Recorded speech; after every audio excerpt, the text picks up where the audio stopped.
केरल के दिल में तिरुवनंतपुरम में एक भव्य मंदिर है, पद्मनाभस्वामी मंदिर।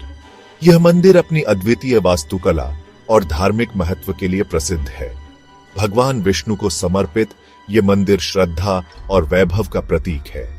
यहाँ हर दिन हजारों भक्त आते हैं अपनी आस्था और भक्ति को प्रकट करने के लिए। इसका विशाल गोपुरम आसमान छूता है। यह गोपुरम मंदिर की भव्यता और उसकी ऐतिहासिकता को दर्शाता है। अंदर नक्काशीदार खंभे पहरा देते हैं और दीवारों पर बनी मूर्तियां पुरानी कहानियां सुनाती हैं। ये मूर्तियां और नक्काशियां मंदिर की कला और संस्कृति की गहराई को दर्शाती हैं। लेकिन इस पवित्र जगह के अंदर एक रहस्य छुपा है, एक ऐसा राज जिसने पूरी दुनिया को मोहित कर लिया है। यह रहस्य मंदिर के तहखानों में छुपा हुआ है। पद्मनाभस्वामी मंदिर सिर्फ पूजा स्थल नहीं है, यह एक ऐतिहासिक धरोहर है जो सदियों पुरानी कहानियों और घटनाओं को समेटे हुए है। यह इतिहास का खजाना है, भव्य अतीत का संदूक। यहाँ की हर वस्तु, हर चित्र एक कहानी कहता है। इसकी दीवारें राजाओं, रानियों, भक्ति और बलिदान की कहानियां फुसफुसाती हैं। ये कहानियां हमें उस समय की याद दिलाती हैं जब यह मंदिर अपने चरम पर था। लेकिन सबसे दिलचस्प कहानी, सबसे छुपा हुआ राज इसके तहखानों में बंद है। ये तहखाने सदियों से बंद हैं और इनमें छुपी दौलत और रहस्य ने सभी को चकित कर दिया है। मंदिर में 6 तहखाने हैं, ए से एफ तक। ये तहखाने सदियों से बंद हैं और इन्हें खोलने की कोशिशें हमेशा से ही रोमांचक रही हैं। सदियों से ये बंद रहे, समय और परंपरा द्वारा संरक्षित। इन तहखानों के दरवाजे खोलने का साहस बहुत कम लोगों ने किया है। कुछ समय पहले तक जब 5 तहखानों के दरवाजे खुले, इन तहखानों के खुलने से एक नया अध्याय शुरू हुआ। उन्होंने ऐसी दौलत दिखाई जिसकी कल्पना भी नहीं की जा सकती। बीते युग के वैभव की एक झलक, ये दौलत और रहस्य पद्मनाभस्वामी मंदिर को और भी अद्वितीय बनाते हैं। साल था 2011। सुप्रीम कोर्ट के आदेश पर मंदिर के 5 तहखाने खोले गए। दुनिया हैरानी से देखती रही। अंदर जो था वो समझ से परे था। अनगिनत मूल्य का खजाना, सोने के सिक्के चमक रहे थे, हर एक भूले हुए युग का प्रमाण। हीरे के हार झिलमिला रहे थे, रानियों के लिए उपयुक्त। सोने की मूर्तियां शान से खड़ी थीं, उनकी आंखें सदियों के राज समेटे हुए। अनुमानित मूल्य अरबों, लेकिन असली कीमत अमूल्य। इस खोज ने तहलका मचा दिया।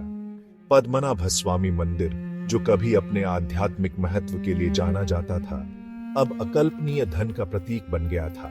खबर जंगल की आग की तरह फैल गई। लोग दंग रह गए।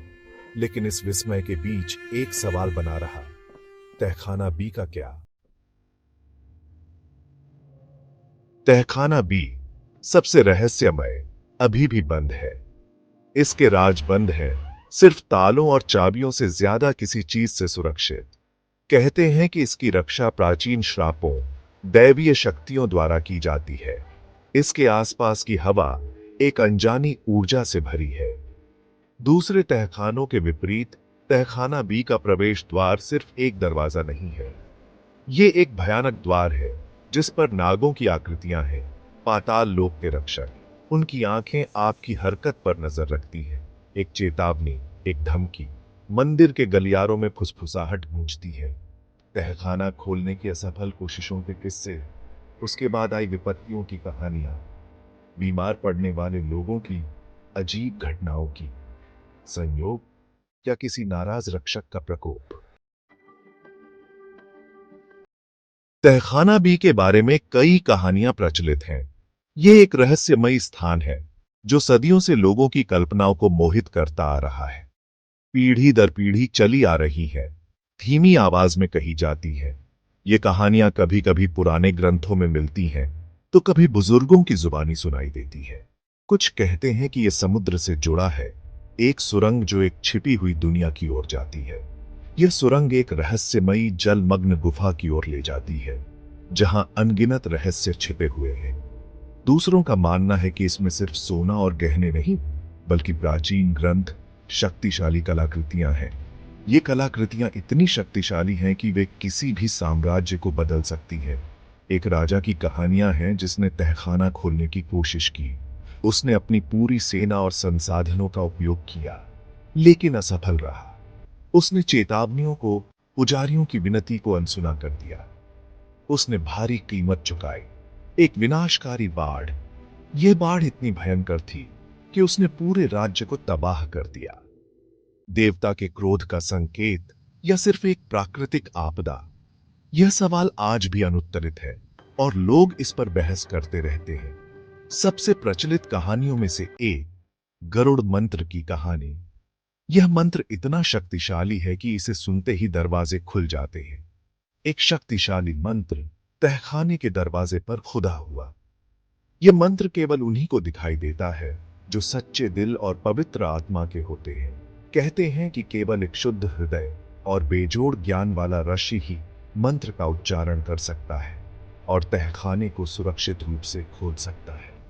ये ऋषि वर्षों तक तपस्या और ध्यान में लीन रहता है ताकि वह इस मंत्र की शक्ति को समझ सके। बहुत पहले मंदिर की रक्षा अपार शक्ति वाले रक्षकों द्वारा की जाती थी। ये रक्षक न केवल शारीरिक रूप से मजबूत थे, बल्कि उनके पास गहरी आध्यात्मिक समझ भी थी। वे मंदिर के पवित्र स्थानों की रक्षा करते थे और किसी भी बुरी ताकत को दूर रखते थे। ये रक्षक सबसे बहादुर और बुद्धिमान लोगों में से चुने जाते थे। किसी भी खतरे के खिलाफ पहली पंक्ति के रक्षक थे। उनकी बहादुरी और ज्ञान ने उन्हें समुदाय में उच्च सम्मान दिलाया। वे न केवल योद्धा थे, बल्कि मार्गदर्शक और शिक्षक भी थे। हालांकि बड़ी शक्ति के साथ बड़ी जिम्मेदारी भी आती थी। रक्षकों को हमेशा सतर्क रहना पड़ता था, क्योंकि मंदिर की सुरक्षा उनके कंधों पर थी। वे अपने कर्तव्यों को पूरी निष्ठा और समर्पण के साथ निभाते थे। जैसे जैसे साल बीतते गए, एक आने वाली आपदा की फुसफुसाहट फैलने लगी। लोग चिंतित हो गए और मंदिर के चारों ओर अंधेरे बादल मंडराने लगे। यह एक ऐसा समय था जब हर कोई अनिश्चितता और भय में जी रहा था। रक्षक, जो कभी आशा के प्रतीक थे, खुद को एक आने वाले तूफान के केंद्र में पाते हैं। वे जानते थे कि उन्हें अपने लोगों की रक्षा के लिए हर संभव प्रयास करना होगा। उनकी आंखों में चिंता साफ झलक रही थी, लेकिन उनके दिलों में साहस की कोई कमी नहीं थी। उन्होंने ऐसे परीक्षणों का सामना किया जिन्होंने उनकी ताकत, बुद्धि और एकता का परीक्षण किया। हर चुनौती ने उन्हें और भी मजबूत और दृढ़ बना दिया। वे जानते थे कि उनकी एकता ही उनकी सबसे बड़ी ताकत थी। आपदा, जैसा कि भविष्यवाणी की गई थी, अंधेरा और निराशा लेकर आई। मंदिर पर तूफान का कहर बरपा और हर कोई भयभीत हो गया, लेकिन रक्षकों ने हार नहीं मानी। फिर भी रक्षकों का संकल्प कभी नहीं डगमगाया। उन्होंने अपने कर्तव्यों को निभाने के लिए हर संभव प्रयास किया। उनकी दृढ़ता और साहस ने उन्हें कभी हारने नहीं दिया। उन्होंने बहादुरी से लड़ाई, उनकी कहानियाँ उनकी बैठने भी चली आ रही है। उनकी वीरता और बलिदान की कहानियाँ आज भी लोगों के दिलों में जीवित है। वे सच्चे नायक थे जिन्होंने अपने लोगों की रक्षा के लिए अपने प्राणों की आहुति दी। आज उनकी बहादुरी की गूंज अभी भी गूंजती है। जो उन्होंने बलिदान किया होती है, जो हमारी प्रिय चीजों की रक्षा के लिए किया गया था। मंदिर के हर दीवार पर उनकी कहानियाँ अंकित है, जो हमें प्रेरित करती है। रक्षकों और आपदा के किस्से उन लोगों की स्थायी भावना के पारंपरिक में काम करते हैं जो हमें सिखाते हैं। ये कहानियाँ हमें सिखाती हैं कि सच्ची बहादुरी और निष्ठा कभी नहीं मरती। तहखाना बी पर नियंत्रण के लिए संघर्ष भयंकर और निरंतर रहा है। विभिन्न गुट, जिनके अपने अपने इरादे हैं, इसके रहस्यों को उजागर करने के लिए आपस में भिड़ गए हैं। कुछ शक्ति चाहते हैं, कुछ ज्ञान चाहते हैं और कुछ शुद्ध जिज्ञासा से प्रेरित हैं। लेकिन जैसे जैसे धूल जमती है, एक सवाल बना रहता है, तहखाना बी की इस लड़ाई में कौन विजयी होगा? जैसे जैसे तहखाना बी की लड़ाई आगे बढ़ रही है, अदालतें खुद एक युद्ध का मैदान बन गई हैं। आरोप प्रत्यारोप हो रहे हैं। कुछ लोग दैवीय हस्तक्षेप का दावा कर रहे हैं, जबकि अन्य का तर्क है कि यह कुप्रबंधन के अलावा और कुछ नहीं है। विवाद ने समुदायों को विभाजित कर दिया है और गर्मागर्म बहस छिड़ गई है। क्या सच्चाई कभी सामने आएगी या तहखाना बी का रहस्य कानूनी उथल-पुथल में डूबा रहेगा? तहखाना बी का भविष्य एक नाजुक संतुलन में लटका हुआ है, जो आस्था और भय से प्रभावित है। कुछ के लिए यह आशा और एक दैवीय वादे का प्रतिनिधित्व करता है, जबकि दूसरों के लिए यह भय और अनिश्चितता का स्रोत है। जैसे जैसे समुदाय इन परस्पर विरोधी भावनाओं से जूझ रहा है, आगे का रास्ता अस्पष्ट बना हुआ है। तहखाना बी का क्या होगा और यह उन लोगों के भविष्य को कैसे आकार देगा जो इसके रहस्यों की तलाश में हैं? सभी संघर्षों और विवादों के केंद्र में अंतिम प्रश्न है, तहखाना बी के अंदर वास्तव में क्या है? प्राचीन अवशेषों से लेकर अकल्पनीय शक्ति तक अटकलें जंगली हैं।